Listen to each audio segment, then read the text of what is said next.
చిట్టి చేతులు చక్కని రాతలు నేర్వలేదయ్యో, నా సంకల మేడితో సలిరువాలు దున్నినానయ్యో, నా సంకల మేడితో సలిరువాలు దున్నినానయ్యో. నన్ను కన్నా వాళ్లకు ఏడేండ్లప్పుడే దూరమయ్యానే, దొరగారి ఎడ్ల కొట్టం కాడికి చేరువయ్యానే. 3 మూరల కర్రతో 30 ఎడ్లతో శోభతినాదయ్యో, దిక్కు దిక్కున ఉరకంగా లేలేత కాళ్లకు గుచ్చెను ముళ్ళయ్యో.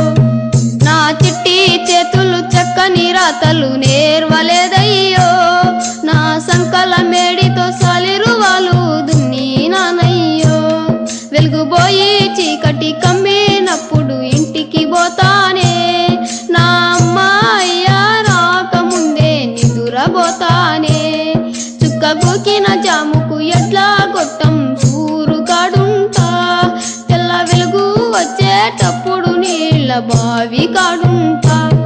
నా చిట్టి చేతులు చక్కని రాతలు నేర్వలేదయ్యో, నా సంకల మేడితో సలిరువాలు దున్నినానయ్యో. బక్క ముదురని రెక్కలు బరువులు మోసి నొయ్యబెడుతుంటే, తెప తెపకు దొరసని రోకటి పోటుల మాటలంటుంటే, అయ్య చేసిన అప్పులో ఉచ్చుల నేను చిక్కుకున్నానే. ఆ వడ్డీ లెక్కల కంటే ఎక్కువ కష్టం చేసి తినే, నా చిట్టి చేతులు చక్కని రాతలు నేర్వలేదయ్యో, నా సంకల మేడితో సలిరువాలు దున్నినానయ్యో. వాళ్ళ గొడ్లకు ఉలువలు పిండి పెట్టి ముద్దుగా చూస్తారే, కడుపు కాలిన నాకు గొడ్డు కారం ముద్దలు పెడతారే.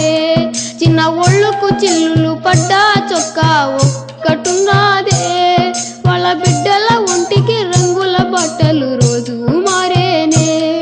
నా చిట్టి చేతులు చక్కని రాతలు నేర్వలేదయ్యో, నా సంకల మేడితో సలిరువాలు దున్నినానయ్యో. పెద్దోళ్ళ బిడ్డలు ఏమీ చేసినా ఎంతో ప్రచారం, నేను చేసే పనులకు ఇచ్చే బిరుదులు ఎంతో ఈకారం. చదువుకు సంధ్యకు దూరం చేసి దొరకాడుంచకురే, నా గుండెల మీద పుండును చేసే పనికి పంపకురే.